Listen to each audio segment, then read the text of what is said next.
Elle est contre l'homosexualité, contre la contraception. Une chose qui n'a pas encore été dite sur l'abominable vidéo de Thibaut InShape et la sexologue d'extrême droite Thérèse Argot. Pour ceux qui ne savent pas, Thérèse Argot, elle est contre l'homosexualité, contre la contraception et apparemment pour la culture du VIOL. Car dans la vidéo avec Thibaut InShape, elle dit qu'il faut s'obliger à avoir des rapports sexuels au moins une fois par semaine. Une sexualité réellement consentie, c'est quand deux personnes, ou plus d'ailleurs, sont très excitées de faire la même chose, communiquent sur cette envie réciproque de faire cette chose et font cette chose. Le consentement.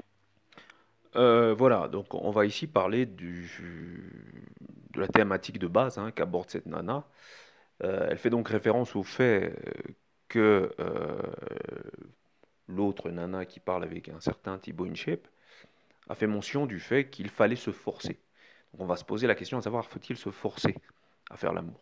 Moi, je vais partir du postulat que oui, il faut se forcer à faire l'amour, aussi bien pour une femme que pour un homme, ne serait-ce que pour euh, avoir donc un certain équilibre de couple. Je donne mon argument de base qui est que parfois la femme peut être amenée à être émotionnelle. Pour ceux qui connaissent un petit peu la psyché féminine, et beaucoup de nanas sont plus excitées par le concept sexuel que par la sexualité en soi.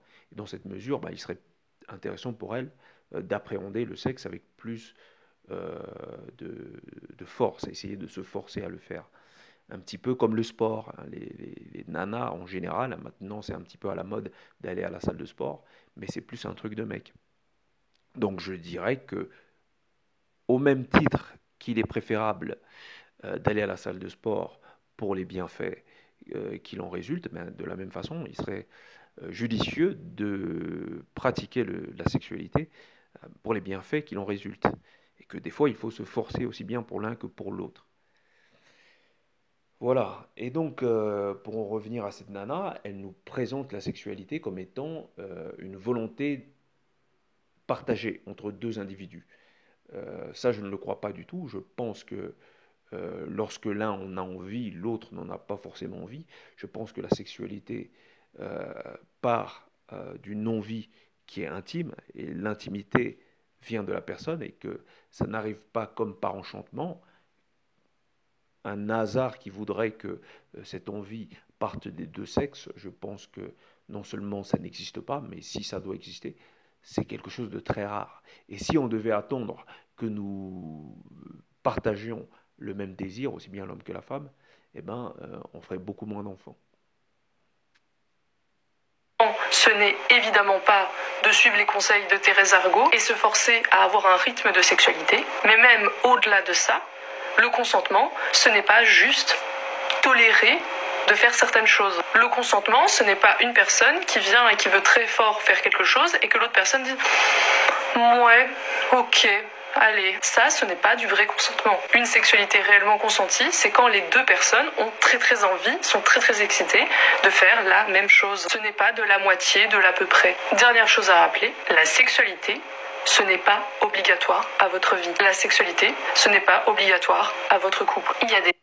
Alors, ça c'est très drôle. Je ne suis pas du tout d'accord lorsqu'elle dit que la sexualité n'est pas obligatoire. Lorsque la sexualité devient un calvaire, ou lorsqu'il faut se poser la question à savoir si la sexualité est obligatoire ou pas, on est donc éloigné du concept même de l'humain, ce qui fait de nous ce que nous sommes, c'est-à-dire la reproduction. C'est la base même de l'existence. C'est la base même de notre raison sur Terre, notre raison d'être sur Terre, c'est de nous reproduire. Et cette reproduction va faire suite justement à une volonté de vouloir continuer à ce que la vie perdure. Et lorsqu'on est dans le refus de cette reproduction, lorsqu'on pose le postulat comment elle dit déjà, euh, du fait d'être disponible ou indisponible pour le faire, eh ben, nous nous éloignons donc de la réalité naturelle et animale. Donc cette femme met en avant donc des réalités qui sont sociales, qui sont moraux, des réalités qui sont propres à des clichés moraux ou des préjugés moraux, et qui induisent chez nous la volonté de ne pas faire appel à notre part d'esprit primitif, notre esprit trivial qui fait de nous ce que nous sommes. C'est fondamentalement trivial. Donc c'est pas parce que nous sommes dans une modernité qui nous détourne de nous-mêmes qu'il faut y obéir, hein, et qu'il faut obéir à cette modernité de façon presque esclavagiste. Gens qui sont en couple, qui sont amoureux, qui s'aiment et qui n'ont pas de sexualité. Il y a plein de manières d'aimer quelqu'un et la sexualité, c'est un moyen parmi ces 1000 autres moyens. C'est possible d'aimer. Donc là, on ne parle plus de couple, hein. Si on parle de désir, on parle de désir. Là, elle nous fait mention justement d'une manière de s'aimer. Donc lorsqu'on est en couple, il y a la sexualité qui est induite, on ne peut pas le nier. Et la finalité du couple, normalement, dans un couple traditionnel, c'est de faire des enfants. Et donc là, elle nous parle d'une sexualité, hein, qui est éloignée de cette réalité. On pourrait donc attribuer à cette nana des discours avec un argumentaire ayant pour finalité les mouvements LGTB et consorts, mais dans une réalité traditionnelle, ce qu'elle dit est hors de propos et totalement hors sujet. En réalité, un amour sain, c'est un amour naturel. Donc, c'est pas forcément moral, mais c'est sain. Lorsque les animaux se retrouvent à faire ce qu'ils ont à faire de leur côté, c'est pas forcément moral, puisque la moralité est étiquetée par les préjugés des époques liées à une société qui se définit dans l'instant. Donc ce qui est moral aujourd'hui ne le sera peut-être pas demain, et vice-versa.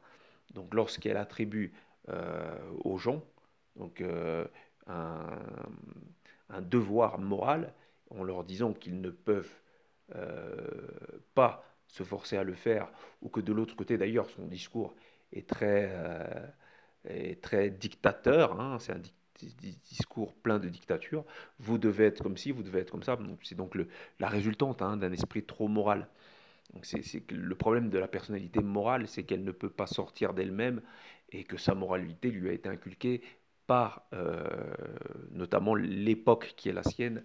Et le problème de la personnalité morale, c'est qu'elle est convaincue qu'elle vit dans une époque qui est l'époque du progrès. C'est pour ça que les personnalités morales, ce qui est assez paradoxal, sont très attachées à des valeurs progressistes. Beaucoup la sexualité à un moment donné dans la relation, et puis de ne plus aimer ça pendant tout un temps, et puis de nouveau aimer ça. C'est possible de ne juste pas du tout aimer ça. C'est possible d'aimer avec certaines personnes et pas avec d'autres personnes. Ça ne veut en rien. Bon, là, on est dans le nihilisme même de la relation qui doit être définie, hein. C'est pour ça qu'on fait de la philosophie ou de la science sociale, parce qu'on a besoin de redéfinir les choses. Là, elle nous dit qu'on pourrait très bien être en couple, vouloir le faire un moment et ne pas vouloir le faire un autre moment. Donc c'est la porte ouverte à toute forme de perversion. Donc lorsqu'on écoute son discours, c'est comme donner donc, le bâton pour se faire battre à une personnalité qui serait donc en couple avec une personne perverse. C'est-à-dire que la personne perverse va toujours se servir donc de la moralité ambiante. Écoute, ce soir j'en ai pas envie, uniquement pour frustrer son partenaire, ce qui peut être le cas aussi bien des hommes que des femmes, hein. Je ne suis pas en train de dire que cette perversion est le propre même de l'homme. C'est quelque chose qui pourrait être de la femme, pardon, de la femme ou de l'homme, hein. C'est quelque chose qui pourrait être repris par un homme mal intentionné qui a des envies donc de frustration et qui va se cacher derrière une moralité, dire que bah, s'il n'a pas envie de le faire, il n'est pas dans l'obligation de le faire. C'est pourquoi le phallus et la rationalité masculine est très importante au sein du couple, parce que c'est alors qu'il va y avoir de l'ordre, hein, et qu'on va définir la chose. Donc si on a affaire à un homme qui a des besoins très primaires et très primitifs, bien entendu, il doit y avoir le consentement dans un premier temps, mais à partir du moment où le consentement est accepté, bah, c'est une relation qui sera faite comme si... Alors que si nous sommes dans des finalités très féminines, c'est-à-dire olé olé, on change, un jour on en a envie, demain on n'en a plus envie, bah, il n'y a plus d'autorité dans le couple, et donc il n'y a plus de gestion du couple, il n'y a plus de philosophie du couple. Et un couple sans philosophie, son principe, son valeur, ce n'est pas un couple, c'est du délire. Donc pour moi, cette nana délire. Dire que vous aimez plus une personne que l'autre. Je le répète encore une fois, mais la sexualité, c'est pas que de la pénétration. Et de nouveau, si vous voulez une sexualité, mais qu'il n'y ait pas de pénétration, c'est très bien aussi. Bref, tout est possible et tout est ok. Tout est ok tant que toutes les personnes dans le rapport ont très envie, sont très excitées de faire la même chose. Écoutez. Là, c'est la poudre à perlimpinpin. C'est-à-dire tout est possible, n'importe quand, n'importe comment, qu'il y ait pénétration ou pas, c'est acceptable. À partir du moment où tout le monde a envie en même temps, ça fait un peu trop de probabilité pour que l'on puisse juger donc de la pertinence de ce que dit cette femme. Je pense qu'elle est dans un délire, hein, et qu'elle se laisse aller à des envolées lyriques. Ce n'est pas le cas, on ne fait pas, et ce n'est pas grave. Le consentement, ce n'est pas juste tolérer des choses. Le vrai consentement, c'est être très excité ensemble de faire des choses. Une chose qui n'a pas encore été dite. Bref, je vous laisse donc répondre et donner votre opinion sur le sujet. Je pense que même en amour, même dans le sexe, le fait de se forcer ne soit pas forcément quelque chose de négatif, contrairement à ce que voudraient nous faire croire ces prétendus défenseurs donc de la moralité et du consentement. Et donc ce que je dis n'est pas forcément un appel à quoi que ce soit. Ce que je dis, c'est que il y a certaines manières de faire et qu'il y a d'autres manières de faire. Et on n'est pas dans la dictature de la pensée ambiante qui vise à nous faire croire que tout est possible dans la mesure où nous ne sommes pas donc victimes. Et c'est ça qu'on va reconnaître, hein, dans son discours, de la volonté patriarcale d'un homme qui me désire de par sa virilité. Je ne suis pas prisonnière de sa virilité. Je choisis de désirer en même temps que lui. Donc il n'y a ni homme, ni femme, ni, ni le fait que l'on subisse le désir de l'autre ou que l'on se laisse traverser par le désir de l'autre, mais il y a une espèce de magie qui est censée opérer à un moment donné et qui serait partagée par deux personnalités en même temps. Non, ça c'est les Power Rangers. Donc dans le cercle, on a conscience donc qu'il y a des particularités masculines et féminines et que la particularité masculine c'est une particularité qui est actif et que la particularité féminine, c'est une particularité passive. Donc c'est une particularité qui reçoit les énergies. Là, elle essaye de créer donc une certaine forme de personnalité active dans la femme, ce qui n'existe pas. Je pense que cette nana est dans un délire et qu'elle y croit à 200%. Donc le monde n'est pas moral. Merci, au revoir.